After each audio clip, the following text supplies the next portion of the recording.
thanks so much for doing this. I really appreciate it. It was really awesome meeting you. I mean, I think we had a pretty good chat. I think we're both podcast fans, and I love podcasts. I love your podcast as well. let's talk about some internships that you did. So you were at Crafty Council. Like, how did you get it, and like, what did you have to do there? Tell us about it. Gosh, I say it's the magic of good timing and luck, and I guess having a network. I mean, I was part of a society at uni called the King's IT and IP Law Society, and we went to these Bright Network Awards. You may have heard of Bright Network. They're a sort of a career organization, and I met this fantastic woman called Wanipa. And so we just kept in touch, and she's actually joining another firm in the city, actually another law firm. And I saw that she was doing this internship at Crafty Council, and I looked up Crafty Council. I thought it was a fantastic company. So I just reached out to Wanipa and I said, hey, what are you up to, and what sort of tasks are you doing? It seems like a really interesting company. And she said, oh, I'm doing this and this and this, and it sounds really interesting. Actually, I'm leaving soon, and I'm sure they'd benefit from having someone take over. Would you like me to put you in touch with the CEO? And so I was like, of course. So yeah, just a bit of luck, a bit of keeping a really important relationship with a really honestly a fantastic inspirational woman. So thanks to Wanipa, thanks to Ben at Crafty Council. But that's how I got the internship. And what were your actual responsibilities when you got there? Yeah, so the thing is with Crafty Council, it's an interesting company. It's kind of it started off as a digital media company, but now they're growing a community of in-house lawyers. So, lawyers at legal departments from, major companies all gather through Crafty Council, whether that's at events or weekly calls to discuss and sort of spread joy and connection and sort of their learnings about the sort of in-house legal world. And so it was the community side that I was mostly working on, or the stuff that I suppose I remember and I enjoyed working on the most. So it's essentially handling all the admin and the planning and the notes of every gathering of in-house lawyers there was, to really help the community grow and make sure that it was a good quality community that was, everyone kept in touch, and it, spread positivity and et cetera. So, so it's the community side that I was helping. So did you always want to go into law? Like when you were younger, was that always in your mind? Not so much. Yeah, it's a really tough one. I mean, looking back, I suppose it's easy to think that it was in my mind because it's something that I definitely considered, and I read one of the famous books called Letters to a Law Student, and at a quite young age. And so it was always there, but I don't think I really seriously considered at least becoming a commercial lawyer. I mean, I had no idea what that was until, I got into my first year of university. So it was in my mind. And then I think looking back, it's easy to say, well, my personality and my experiences kind of fit well. And I think they do. But no, honestly, I'd say commercial law as a career, I'd only decided, 2 years ago, but law as a sort of degree, which is honestly quite different from what I think I'll be doing as a commercial lawyer, that I'd only realized maybe at 16 or 15 really properly. So what is commercial law exactly then? Good question. Good question. I feel like I'm in an interview. Well, I'd say commercial law, like corporate law, you're essentially helping businesses achieve their goals and manage risks. So I'd say it's anticipating and solving complex problems on behalf of businesses. So whether that's a dispute, whether that's a certain company wants to buy another company, as their trusted advisor, as their lawyer, you want to help them achieve that goal as fast as cheaply and as efficiently as possible. And remember, we're not if it's an employment dispute, we're not representing the employee. Unfortunately, we are representing the sort of larger clients that are kind of have that reputation to protect and have that a bit bigger size. So yeah, essentially you're kind of doing what a lawyer would do, just on a slightly larger scale. So it's like a corporate lawyer. Is that right?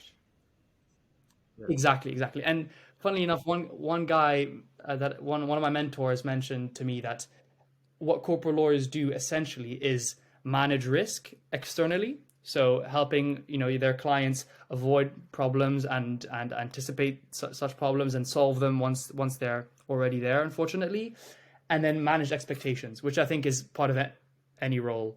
You're kind of managing your colleagues' expectations, your supervisor's expectations as to when you can deliver your work, how, what exactly you're delivering, and then how do you communicate that to the person you're giving the work to, whether that's the client or your supervisor. So I say, or I'm stealing what someone else told me, is that what commercial lawyers do is essentially manage risk and manage expectations. Got it. So let's go back a little bit. So after Crafty Counsel, you went to Beamery, and like I saw that you just like straight up cold called someone or cold emailed someone on LinkedIn. Is that literally how it came about? Pretty much. I mean, again, it's tiny. I had a tiny foot in the door because of people at Crafty Counsel who knew of Beamery's general counsel, their essentially their chief legal advisor, and so I was following this person for a while, and there was an opportunity where I saw this job opening about sort of a personal assistant to the CEO or something like that.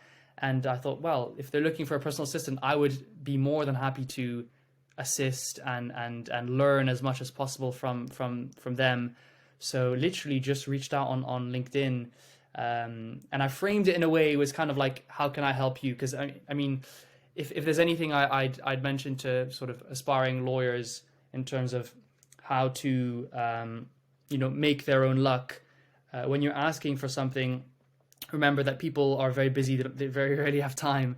So if you can frame it in a way which is, how can I help you, and then actually showcase or discuss what you can bring to the table, and that requires you knowing your strengths and your experiences and whatever, and your interests as well, that can often go very far, rather than how can you help me, right? It's sort of a different mindset.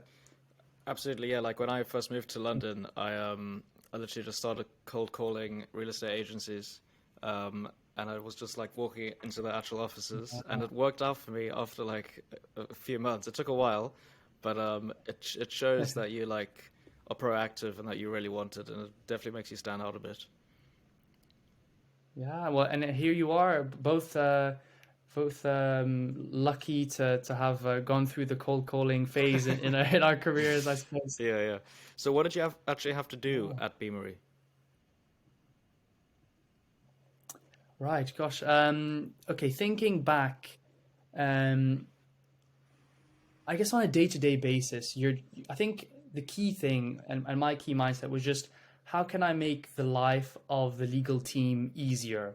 So whether that was managing the legal inbox, i.e., filing certain emails in certain folders to be either later reviewed, or me kind of dealing with them if I have the knowledge to do so in the moment, and also helping the team with projects that doesn't require their sort of level of experience, things that I can work on.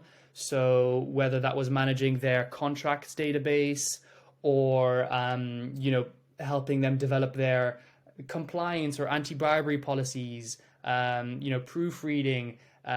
So I suppose anything that I could do to kind of help them save time, save the hassle, and what I was getting in return for that was essentially, I'd do some work, and I'd be able to get their feedback as to, why am I doing this particular work? How does it fit into the wider context in terms of, why do we need this for the business, for example, or I'm looking at this particular clause and I'm having a go at maybe redrafting it, and they'd always be very, very happy to sit down with me and explain to me, what's the purpose of this clause, and what does this wording mean, and what does this alternative way of wording this particular clause avoid risk for Beamery, and avoids potential litigation down the line, right? So yeah, I think that was the mindset: make their lives easier and do anything that they weren't willing to do, because I know that there would be a trade-off in terms of learning, So, reviewing non-disclosure agreements is something I also did. That's, when two businesses want to work together,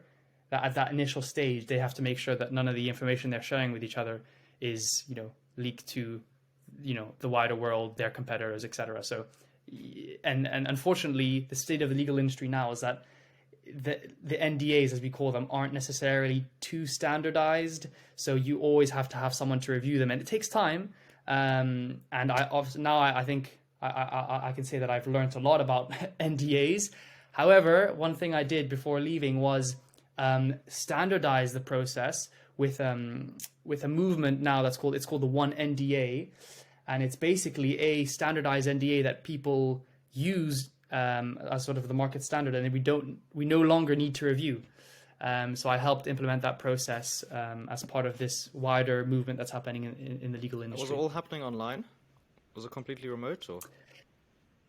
It was 99% remote. We had a few socials and one office day, but unfortunately, it was remote for most of the summer. And only now they've gone back to the office, which is such a shame. I've missed out on so much office time, but it was honestly great. Like I learned so much in those 3 months. Yeah, it is crazy. I mean, I think almost all the internships last year were online, and graduations and stuff. I had so many friends who just graduated online, which was a shame, but what can you do? Do you think people are going to go back to the office now, like for good, or do you think like hybrid work is going to become like more and more popular? It's a really interesting one. I think the feeling at the moment is that there's kind of a sort of balance, or there's two sides of the camp. It's those who kind of more of the 3 days remote per week, and those who are kind of the more of the 2 days remote. I think that's where we're finding the real like sort of negotiation. It's who's on the 3 days, who's on the 2 days. I mean, personally, and I'm sure your listeners will resonate with this. In my opinion, my early stage in sort of career wise, I'd prefer being in the office 5 days out of 5, just because of the exposure and the experience, and it's just a magical or I don't know, an exciting time to be around real professionals, right? Maybe people have told me that this opinion will change 2 months in, and I don't want to be working from home more often. But isn't it the case that some of the major tech companies are buying up real estate in sort of the major cities like London? Or at least some tech companies. So honestly, it's hard to predict. And I feel that at the moment, it's the younger crew who want the slightly more office time, and the older crew who want a little bit less. So we have to find the right balance between, meeting everyone's needs, but also making sure that the younger generations are getting the maximum amount of learning. Otherwise, it would be a shame if there's some element of missing out on that experience and learning by osmosis, I suppose. Yeah, it is very weird. I mean, even just doing uni online last year was very different. Like, there was no contact time with the lecturers, and like obviously everyone was just emailing them. So it's like really difficult to get in touch with people because instead of being face to face, everyone's doing emails, and you got to do everything online. It was very weird. Yeah, it's such a weird time. And I mean, there's even people in their second years now. I mean, maybe it's the case for you, but there's people who've never done an actual real exam, as in an exam in an exam hall, because for about 2 years now they've been online, at least the Kings. So and maybe they will be this year as well. So there might be some people graduating who've never been inside an exam hall, which is pretty crazy to think about. Yeah, it is bizarre. I feel especially bad for the first years who did the whole first year online. But I think most unis have gone back to normal now. I certainly have. I think Imperial College are doing some kind of hybrid, at least for some subjects, because I have quite a few friends there. But yeah, we'll just have to see what happens, I guess. So what is like? Let's just talk like a bit generally. Like, is sort of the biggest challenge that you think you've had, like in terms of getting your career going? Because I think in the early stages, it's kind of arguably one of the hardest parts just to get started. Yeah, that's a really interesting question. I've never been asked this question before. No. I think it's a really important question. Personally, I mean, the first thing that came to mind was, I think it's a blend of imposter syndrome, fear of missing out, and sort of the insecure overachiever sort of mindset. So I think these things are kind of linked to each other, if not they're just terms to describe, interchangeable terms to describe the exact same thing, which was an inner feeling that I suppose I wasn't good enough, or I needed more on my plate and on my CV in order to stand out. And that becomes a challenge when, you know, you have certain opportunities come to you and you have, you know, other maybe personal commitments or whatever it may be, and you have to make these decisions as to how you spend your time. And I personally found it extremely difficult, and I personally succumbed to this fear in first year. I went to over 100 events in my first 2 years, and it's just way too much, you know. You don't need that many events to kind of inform yourself as to what a career in this particular field looks like, and in order to, you know, meet people that might be, you know, interesting or useful to learn from. So yeah, I'd say managing this fear was probably the biggest challenge for me in the first 2 years. I think, you know, once you have the comforting news that you have a job offer, that fear kind of fades.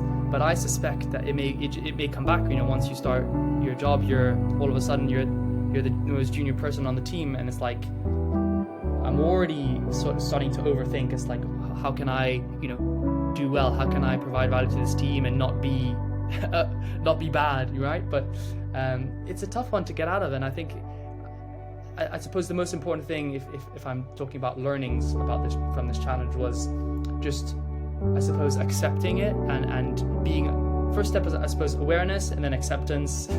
I feel like I'm talking about Alcoholics Anonymous here, like the 7 steps to curing yourself. No, but yeah, no, I'd say I'm grateful that I'm aware of this sort of phenomenon, and I'm accepting it, and I'm finding healthier ways to manage it, I suppose. But I suspect that, you know, ambitious listeners like on this podcast might feel very similar, you know, might feel that insecurity and perhaps don't know where to go or are overburdening themselves. So if there's a third thing I'd say for those struggling with this insecurity or imposter syndrome, it's just focus on what's essential, right? So you know, what key relationships in your life really, you know, that you really resonate with, and focus on those. Or what key things can you do in terms of your career or your studies that bring about the most value, and then focus on those, and then just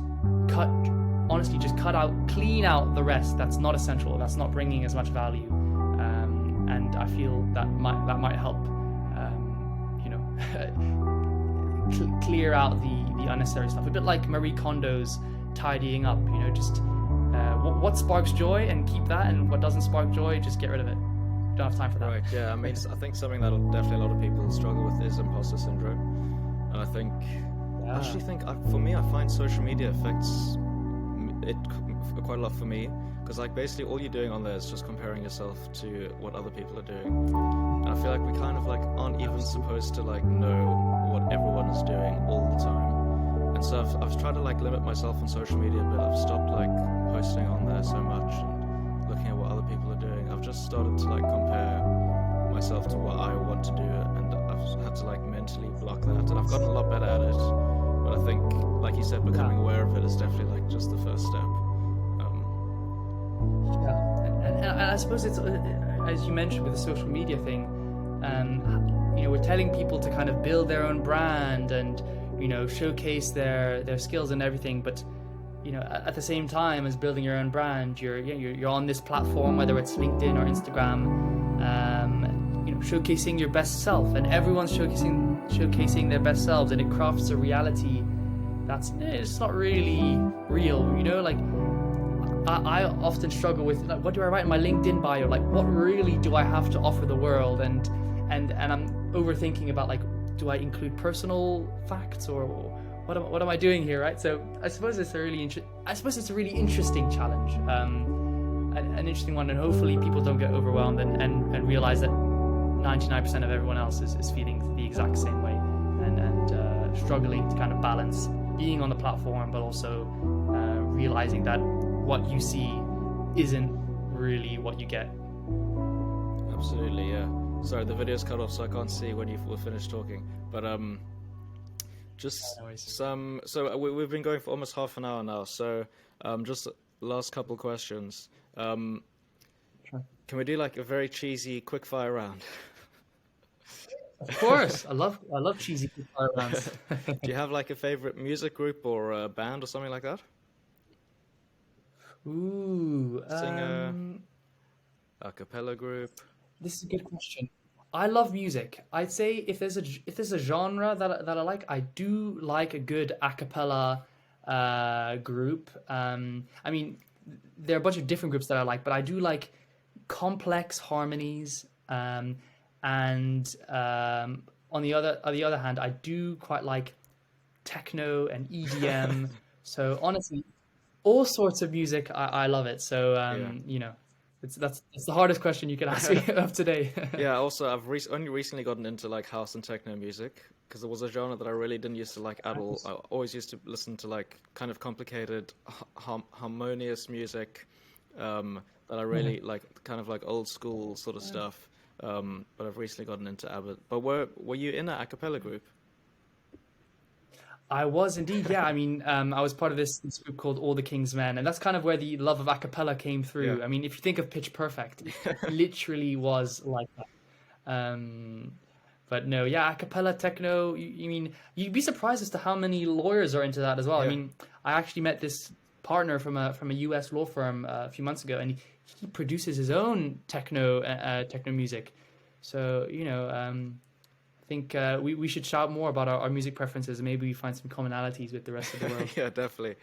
Kind of not really a quick fire question, but just final question. What do you have any Yeah. sort of like general advice to any kind of, you know, aspiring lawyer, someone who's more or less our age, or someone who's just starting uni during this kind of bizarre time? Yeah, oof. Okay, I've got one piece of advice, and it's a tough one. It's kind of a brutal one, but I'm a firm believer in this. So Go for it. I think, yeah, no, I think with a competitive industry like law and like whether it's finance or real estate, you know, it's so competitive that there's many there's and then, so sorry. Let me start again. In any competitive industry, it's obviously going to be extremely hard to, you know, be successful or at least get your first foot in the door. On the other hand, there's probably many ways to be successful. However, I'm a firm believer in that where you spend your time and where you spend, you know, your money is a reflection of your values and your priorities, right? So if you say, you know, I want to be a commercial lawyer, and you're not spending any time reading about businesses or reading about the types of work that commercial lawyers do you really want it that badly, right? So it speaks to something which is talked about in the book Think and Grow Rich. You know, if you want something as bad as air, you will put the things in place in order to get it.